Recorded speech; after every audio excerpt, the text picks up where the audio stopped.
और शुरुआत तो बड़ी खबर से करेंगे। आपको बता दें कि हिमाचल में भूकंप के झटके महसूस किए गए। चंबा में भूकंप का केंद्र रहा। रिक्टर स्केल पर 3.7 भूकंप की तीव्रता रही है।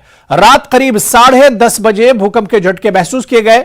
जमीन में 5 किलोमीटर नीचे भूकंप का केंद्र बताया जाता है, लेकिन अच्छी बात यह रही कि जानमाल के नुकसान की इसमें अभी तक कोई खबर नहीं है। तो आपको चलें कि रात 10:30 बजे हिमाचल में भूकंप के झटके महसूस किए गए हैं। चंबा में भूकंप का केंद्र बताया जाता है। रिक्टर स्केल पर 3.7 तीव्रता बताई जाती है इस भूकंप की। रात करीब 10:30 बजे भूकंप के झटके महसूस किए गए। जमीन में 5 किलोमीटर नीचे भूकंप का केंद्र था। जान माल के नुकसान की कोई खबर नहीं है। तो आपको बताते चले कि रात 10:30 बजे हिमाचल के चंबा में भूकंप के झटके महसूस किए गए। चंबा में ही भूकंप का केंद्र था और रिक्टर स्केल पर 3.7 भूकंप की तीव्रता महसूस की गई। इसके अलावा रात 10:30 बजे ये भूकंप के झटके महसूस किए गए। हालांकि जमीन में 5 किलोमीटर नीचे भूकंप का केंद्र था और अच्छी बात यह रही कि इस भूकंप में किसी जान माल की नुकसान की अब तक कोई खबर नहीं है। लेकिन तुर्की में जिस तरह से विनाशकारी भूकंप आया था, उसके बाद भूकंप शब्द से ही एक तरह से डर लगता है। और इसके अलावा भविष्यवाणी भी की गई थी कि हिमाचल में अगर इस तरह का भूकंप आता है तो बहुत बड़े पैमाने पर जानी और माली नुकसान होगा। तो हिमाचल में भूकंप के झटके महसूस किए गए हैं। चंबा में इस भूकंप का केंद्र बताया जाता है। रिक्टर 3.7 तीव्रता रही है। रात करीब 10:30 बजे भूकंप के झटके महसूस किए गए हैं। आपको बताते चलें कि जमीन में 5 किलोमीटर नीचे भूकंप का केंद्र था। लेकिन जो अच्छी बात है वो यही है कि इस भूकंप में कोई जान माल का नुकसान नहीं हुआ है। और हमारे सहयोगी फोन पर हेम इस वक्त हमारे साथ जुड़े हुए हैं। हेम, हिमाचल में रात 10:30 बजे भूकंप के झटके महसूस किए गए। क्या कुछ अपडेट मिल पा रहा है इन झटकों को लेकर? जी अबू, देखिए देर रात को करीब 10:30 बजे जो ये भूकंप का झटका आया था तो 3.70 बताई जा रही है और इसकी गहराई जो थी 5 किलोमीटर थी। हालांकि 3.70 जो भूकंप का झटका है वो ज्यादा नहीं माना जाता है, लेकिन अगर चंबा की बात करें तो ये पहाड़ी क्षेत्र है और यहाँ पर इस तरह के भूकंप के झटकों से जो है लोग काफी दहशत में आ जाते हैं। देर रात भी लोग काफी इस भूकंप के झटके से दहशत में आ गए थे, क्योंकि पहले जो अभी हाल ही में तुर्की में जो भूकंप के झटकों से काफी नुकसान हुआ था, उसके बाद जो था चंबा और हिमाचल प्रदेश के अन्य क्षेत्रों में भूकंप के झटकों का अनुमान लगाया जा रहा था। तो यही वजह थी कि लोगों को रात को इतना दहशत का माहौल बन गया। अपने कई जगह पे तो लोग अपने घरों से बाहर भी आ गए। चंबा की बात करें तो 4 और 5 जोन में आता है। जब संवेदनशीलता की बात करें तो 4 और 5 के जोन में आता है। इसीलिए यहाँ पर अगर कोई भी छोटा सा भी झटका यहाँ पे अगर आता है तो लोगों में काफी दहशत बन जाती है। हालांकि देर रात पिछले कल जो भूकंप के झटके आए थे कोई जान माल का नुकसान की खबर नहीं आई है, लेकिन उसके बावजूद भी लोगों में दहशत का माहौल बना हुआ है। जी अबू, बिल्कुल हेम, बहुत बहुत शुक्रिया हमारे साथ इस खबर पर अपडेट करने के लिए। तो रात 10:30 बजे हिमाचल में भूकंप के झटके महसूस किए गए और चंबा में इस भूकंप का केंद्र बताया जाता है। चलिए आगे बढ़ेंगे। एक और बड़ी खबर, सीएम सुक्खू फिर आज दौरे पर जाएंगे। पार्टी आला कमान से मुलाकात करेंगे और बताया जा रहा है कि मंत्रिमंडल विस्तार पर भी इस दौरे पर चर्चा संभव है। केंद्र मंत्रियों से भी मुलाकात कर सकते हैं। कांग्रेस के राष्ट्रीय अधिवेशन में शामिल होंगे सीएम सुक्खू। तो आपको बता दें इस वक्त की बड़ी खबर, आज फिर हिमाचल के सीएम दिल्ली दौरे पर जाएंगे, जहां पर केंद्र मंत्रियों से मुलाकात करेंगे और इसके अलावा कांग्रेस के जो वरिष्ठ नेता हैं उनसे भी मुलाकात करेंगे। और इसके अलावा हिमाचल में मंत्रिमंडल विस्तार पर भी चर्चा संभव है। केंद्र मंत्रियों से भी मुलाकात करेंगे सुक्खू। कांग्रेस के राष्ट्रीय अधिवेशन में शामिल होने के लिए यह दौरा माना जा रहा है। और चलिए सीधे शिमला का रुख करेंगे, जहां से हमारे सहयोगी रणबीर हमारे साथ इस वक्त जुड़े हुए हैं। रणबीर, एक बार फिर से सीएम सुक्खू आज दिल्ली दौरे पर जा रहे हैं, क्या कुछ कार्यक्रम उनका रहेगा? जी हाँ, मुख्यमंत्री कार्यालय से ये जानकारी दी गई है कि सीएम सुखविंदर सिंह सुक्खू आज जो है दिल्ली जाएंगे। दिल्ली में किन किन से मुलाकात होनी है, क्या मुख्यमंत्री का कार्यक्रम रहेगा, ये जो है अभी थोड़ी देर बाद उनका जो टूर प्रोग्राम है वो डिसाइड होगा, ऐसा मुख्यमंत्री कार्यालय की तरफ से उनके अरुण पटियाल की तरफ से बताया गया है। लेकिन अभी तक ये तय नहीं है कि किस किस से मुख्यमंत्री मिलेंगे। लेकिन इतना जरूर है कि दिल्ली जब मुख्यमंत्री जा रहे हैं तो जाहिर सी बात है कि केंद्रीय मंत्रियों से मुलाकात मुख्यमंत्री कर सकते हैं, क्योंकि हिमाचल का बजट सत्र आना है, बहुत सारे मसले हैं, बहुत सारी मांगे हैं हिमाचल की, जिनको जो है केंद्र के समक्ष जो है मुख्यमंत्री ने पहले भी रखा है, अब भी कोशिश रही होगी। दूसरी बड़ी बात, अभी हाल ही में देखिए राज्यपाल की शपथ से पहले जो कांग्रेस के प्रभारी थे राजीव शुक्ला, वो यहाँ पर आए थे। उन्होंने तमाम जो सरकार और संगठन के बीच जो है बैठक की है, को लेकर भी जो है चर्चा की संभावना है। जो फीडबैक यहाँ से सुखविंदर सिंह सुक्खू लेकर जाएंगे।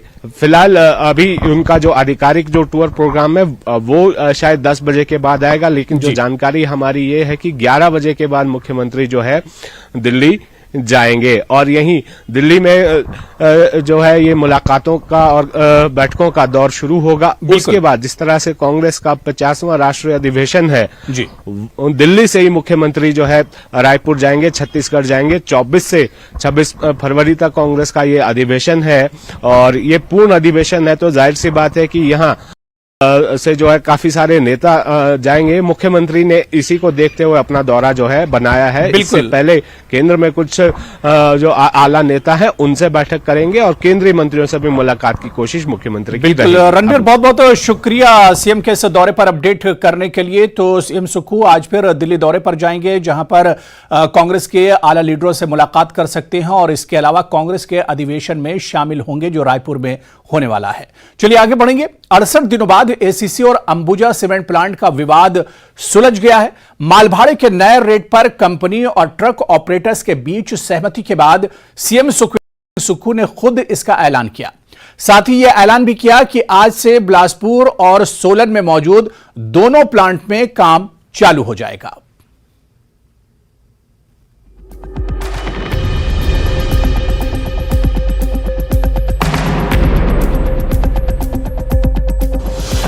अड़सठ दिन बाद खत्म हुआ सीमेंट प्लांट विवाद। माल भाड़े को लेकर रेट पर सहमति के बाद ऐलान। मंगलवार से चालू हो जाएंगे दोनों सीमेंट प्लांट।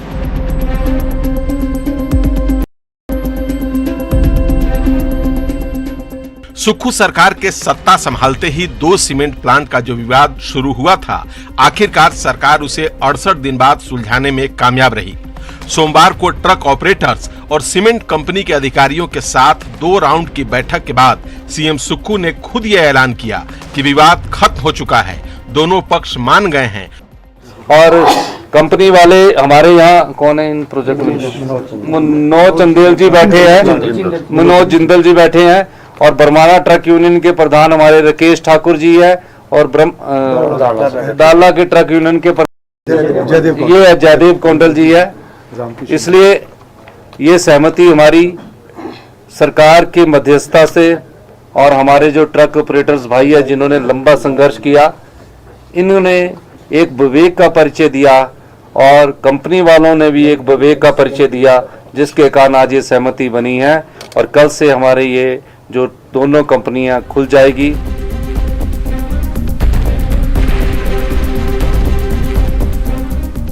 अब जानिए कि बिलासपुर के बरमाणा में एसीसी सीमेंट और सोलन के दाड़ला घाट में मौजूद अंबुजा सीमेंट प्लांट का विवाद था क्या, जिसे लेकर कंपनी ने दोनों प्लांट तक बंद कर दिए और विवाद सुलझाने में 2 महीने से ज्यादा का वक्त लग गया। विवाद ट्रक से माल ढुलाई के भाड़े को लेकर था। पहले ट्रक ऑपरेटर्स को ढुलाई के 2 रेट मिलते थे।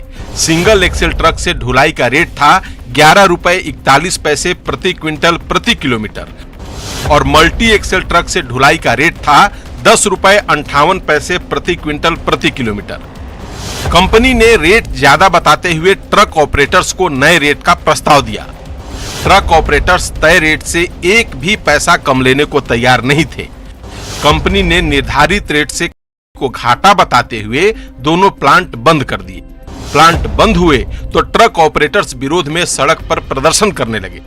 पहले दोनों जिलों के डीसी ने विवाद सुलझाने की कोशिशें की। कोशिश नाकाम होने पर उद्योग मंत्री ने कई राउंड की मीटिंग की।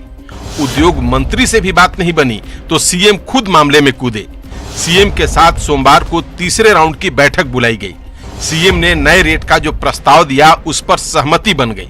सिंगल एक्सेल ट्रक से ढुलाई का नया रेट 10 रुपए 30 पैसे प्रति क्विंटल प्रति किलोमीटर होगा। मल्टी एक्सेल ट्रक से ढुलाई का नया रेट 9 रुपए 30 पैसे प्रति क्विंटल किलोमीटर होगा। सिंगल एक्सेल है, उसका रेट 10 रुपए 30 पैसे प्रति मीट्रिक टन पर किलोमीटर तय हुआ है। दूसरा 9 रुपए 30 पैसे फॉर मल्टी एक्सेल पर किलोमीटर पर मीट्रिक टन पर क्विंटल तय हुआ है। पर क्विंटल तय हुआ है, पर किलोमीटर तय हुआ है। और उसके बाद जो एनुअल इंक्रीज होता है वो उसी प्रकार से जैसे पहले से चला रहता था वैसे एनुअल इंक्रीज होगा। भले ही सीएम के हस्तक्षेप और दबाव की वजह से ट्रक ऑपरेटर नए रेट पर माल ढुलाई को तैयार हो गए हैं, लेकिन वो इस फैसले को घाटे का सौदा बता रहे हैं। हमारी ऑपरेटर्स की तरफ से तो कोई सहमति नहीं थी और आज भी सहमति, मैं इसको नहीं कहूँगा कि सहमति हमारी, लेकिन एक कॉम्प्रोमाइजिंग सिचुएशन में, क्योंकि ऑनरेबल चीफ मिनिस्टर ने ये रेट अनाउंस किया है, इसलिए हमें इसको एक्सेप्ट करने के अलावा हमारे पास और कोई चारा नहीं है। क्योंकि नीचे जो पब्लिक है वो काफ़ी उसमें रिजेंटमेंट थी। हमने 10.70 से स्टार्ट किया था और आज 10.30 में पहुँचे हैं, तो ये कहीं ना कहीं एक थोड़ा सा ये कह सकते हैं हम कि सम्मानजनक है, लेकिन बहुत ज़्यादा होनी। इसमें हम लूजर अभी भी लगभग का 6 से 7 लाख रुपए का रेवेन्यू का लॉस हमारा होगा। भले ही ट्रक ऑपरेटर्स को पहले जितना मुनाफा ना हो, लेकिन ये बात भी सच है कि जब प्लांट चलेगा तभी तो उनकी गाड़ी भी चलेगी, जिसके लिए अब मंगलवार की उस शुभ घड़ी का इंतजार है जब दोनों सीमेंट प्लांट में सायरन गूंजेंगे।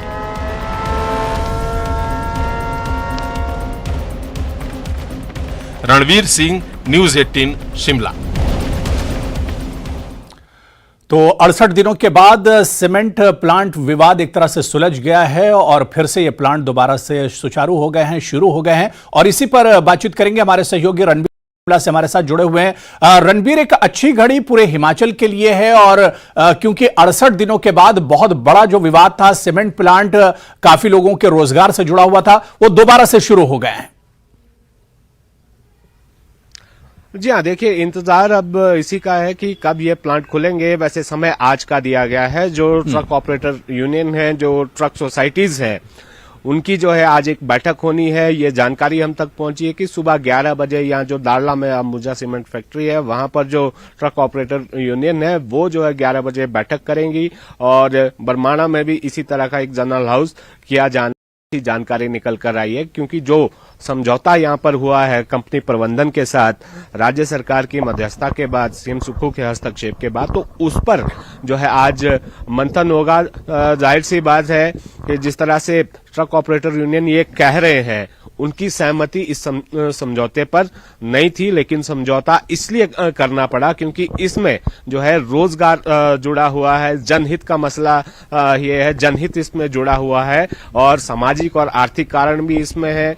बहुत सारे लोग जो है पूरी तरह इसी प्लांट पर निर्भर थे। तो यहाँ पर मुख्यमंत्री ने जिस तरह से हस्तक्षेप किया है तो बात का भी मान रखना था, उसी को देखते हुए ये समझौते के लिए तैयार हुए हैं। मांग ये 10 रुपए 71 की कर रहे थे, वर्तमान महीने 10 रुपए 58 मिल रहा था, तो लेकिन उससे घटकर 10 रुपए 30 पैसे तक आना पड़ा है। तो जाहिर सी बात है कि घाटा तो इनको होगा, लेकिन जिस तरह से कंपनी प्रबंधन की दलील थी उनको भी सुना गया है। दोनों पक्ष ने जो है मिलकर लंबी बातचीत की है, सरकार के साथ कई दौर की बातचीत हुई है, उद्योग मंत्री के साथ बातचीत हुई है। तो अब जब ये समझौता हुआ है तो पिछले कल ही जो ट्रक ऑपरेटर यूनियन थे जो इस वार्ता में शामिल थे, उन्होंने ये कहा था कि जो बातें यहाँ बैठक में हुई है उसको लेकर अपनी यूनियन में जाएंगे और यूनियन में एक आम सहमति बनाई जाएगी और यूनियन को बताया जाएगा कि इन मुद्दों पर जो है ये समझौता हुआ है और जो उनकी मांगे हैं उन पर आश्वासन जो है राज्य सरकार की तरफ से भी दिया गया है और कंपनी प्रबंधन की तरफ से भी दिया गया है। कुल मिलाकर देखिए नाराजगी तो है, लेकिन जिस तरह का समझौता हुआ है, जो आश्वासन मिला है। बिल्कुल रणबीर, आपको इस वक्त तो रोकना चाहूंगा, सीधे हम चलेंगे बिलासपुर, जहां से अरुण हमारे सहयोगी वो भी जुड़े हुए हैं। और क्या कुछ अपडेट है ग्राउंड जीरो पर, कितनी देर में ये कंपनी खुलने जा रही है, सीमेंट प्लांट खुलने जा रहा है, इस पर भी करेंगे। अरुण, क्या कुछ अपडेट है? फोन पर हमारे साथ अरुण जुड़े हुए हैं। अरुण, क्या कुछ अपडेट है, कितनी देर में सीमेंट प्लांट सुचारू हो जाएंगे, शुरुआत हो जाएगी, किस बात का इंतजार किया जा रहा है? देखिए, ट्रक ऑपरेटरों में तो खुशी का माहौल है कि करीब 2 माह के बाद दोबारा से ये उद्योग खुलने जा रहा है।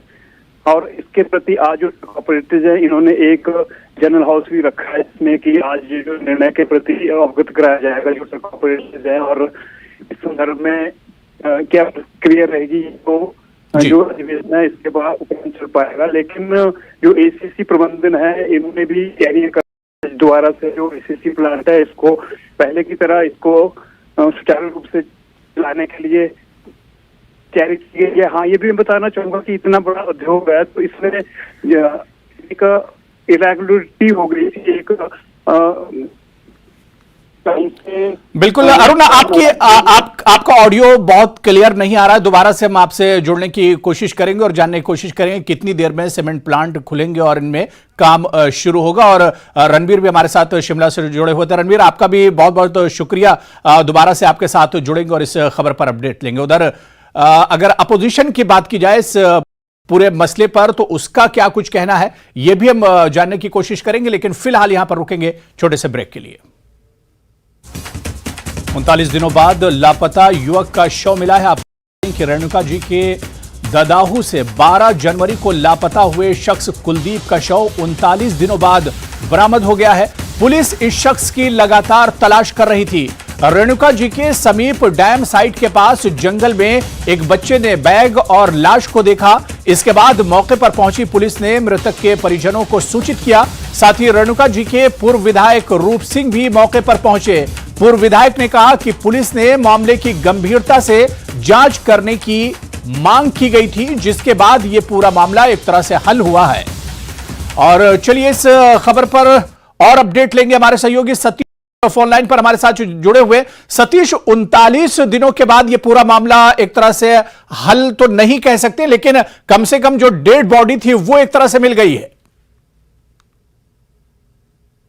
जनवरी को ददाहू से इस युवक के जो लापता होने की सूचना मिली थी, लगातार रेणुका जी पुलिस और परिजन अपने स्तर पर जो इस युवक को ढूंढने की कोशिश कर रहे थे, पर कहीं भी कामयाबी नहीं मिल पा रही थी। तो देर शाम एक बच्चे ने जो शव को यहाँ पर देखा, तुरंत रेणुका जी पुलिस को सूचित किया गया। पुलिस मौके पर पहुंची और उनके जो परिजन है वो यहाँ पर मौके पर पहुंचे। तो 39 दिनों बाद ये शव बरामद हुआ है। ये मांग की जा रही है परिजनों की तरफ से कि पुलिस गंभीरता से इस मामले की जो पूरी जांच करे। और आपको ये भी मैं बता दूं कि देर शाम यहाँ पर फॉरेंसिक टीम भी यहाँ पर पहुंची हुई थी। मौके से कुछ साक्ष्य यहाँ पर जो जुटाए गए। फिलहाल शव का doctor YS Parmar medical college Nahan में जो पोस्टमार्टम करवाया जा रहा है। बिल्कुल सतीश, जिस तरह से इस पूरे केस में अभी तक 39 दिन लग गए, ये इस बताता है कि पुलिस कितनी गंभीर थी, क्योंकि 39 दिन एक लंबा पीरियड होता है। बिल्कुल, देखिए पुलिस लगातार कोशिश कर रही थी और हमने ये भी देखा कि पुलिस ने यहाँ ड्रोन कैमरे की मदद भी इस पूरे एरिया में ली। पर जिस जगह पर ये मिला है, बिल्कुल बीच जंगल का ये इलाका था और यहाँ से कोई आने जाने का कोई रास्ता भी नहीं था। शायद यही बड़ी वजह मान ले कि बिल्कुल हटकर ये जंगल में जो शव मिला है बीच जंगल में, तो शायद यही कारण कि ना तो पुलिस को अभी तक शव मिल पाया था, ना ही लोग जो तलाश में जुटे हुए थे, क्योंकि रेणुका की जो नदी है वहाँ पर नदी के आसपास ही ढूंढने की कोशिश जो की गई थी। बिल्कुल सतीश, बहुत बहुत शुक्रिया हमारे साथ जुड़ने के लिए, इस खबर पर अपडेट करने के लिए। तो दाऊदू से 39 दिनों के बाद लापता युवक का शव बरामद हुआ और पुलिस लगातार जांच कर रही है। आगे बढ़ेंगे, खबर शिलाई से है, जहां पर कांग्रेस मंडल ने मतदाताओं का आभार जताने के लिए कार्यक्रम का आयोजन किया है, जिसमें उद्योग मंत्री हर्षवर्धन चौहान ने शिरकत की। इस दौरान कार्यकर्ताओं ने हर्षवर्धन चौहान का जोरदार स्वागत किया। यहां हर्षवर्धन चौहान ने कहा कि भाजपा ने सत्ता में आने के लिए सरकारी मशीनरी का दुरुपयोग किया। अंतिम 6 महीनों में बिना बजट के कई बड़ी घोषणाएं की गई और सैकड़ों की संख्या में संस्थान भी खोले गए। पूर्व सरकार के समय में पूरे प्रदेश में भ्रष्टाचार हुआ। मौजूदा समय में हिमाचल प्रदेश के ऊपर करीब 75,000 करोड़ का कर्ज है, जो पूर्व सरकार की ही देन है। 6.5 महीने रह गए थे चुनाव को, धड़ाधड़ दफ्तर खोल दिए, धड़ाधड़। आपको याद होगा यहाँ इसी जगह जब जयराम जी को मुख्यमंत्री जी का मंच लगा तो कोई इधर से पर्ची पकड़ा, उधर से पर्ची पकड़ा। अरे कोई दफ्तर खोलनी है, कोई संस्था खोलनी, उसका सर्वे होता है। कांगड़ा में बढ़ती सड़क दुर्घटनाओं को देखते हुए दुपहिया वाहन चालकों को सुरक्षित करने के लिए पुलिस ने सुरक्षित हूं मैं अभियान शुरू किया है, जिसके तहत अब दुपहिया वाहनों पर चालक के साथ साथ पीछे बैठे सवार को भी हेलमेट पहनना अनिवार्य होगा। अतिरिक्त पुलिस अधीक्षक कांगड़ा हितेश लखनपाल ने बताया कि अभियान के तहत 15 मार्च तक पुलिस चालकों को जागरूक करेगी और नियमों की अनदेखी करने पर चालान काटे जाएंगे। इंटेलिजेंट ट्रैफिक मैनेजमेंट सिस्टम यानी ITMS के लिए 5 नई लोकेशन चिन्हित की गई हैं। साथ ही धर्मशाला में विभिन्न स्थानों पर CCTV कैमरे की मदद से यातायात पर नजर रखी जा रही है। हिमाचल प्रदेश में 2 दिन मौसम खराब रहने की संभावना है। बीते एक सप्ताह से प्रदेश के अधिकांश हिस्सों में बढ़ती गर्मी के चलते न्यूनतम और अधिकतम तापमान में बढ़ोतरी हुई है। वहीं प्रदेश में समय से पहले ही पहाड़ तप रहे हैं, जिसकी वजह से ग्लोबल वार्मिंग इसकी एक बड़ी वजह मानी जा रही है। मौसम विभाग के अनुसार प्रदेश में पश्चिमी विमोक्ष सक्रिय होने के चलते आगामी 2 दिनों तक ऊंचाई वाले क्षेत्रों में बर्फबारी होने की संभावना है।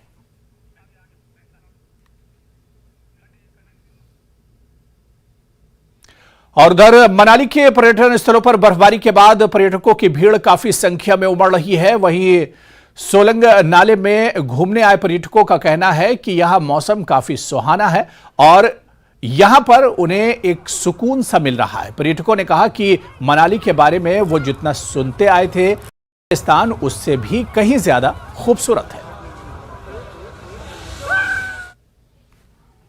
तो चलिए, इस बुलेटिन में अभी फिलहाल इतना ही। नमस्कार।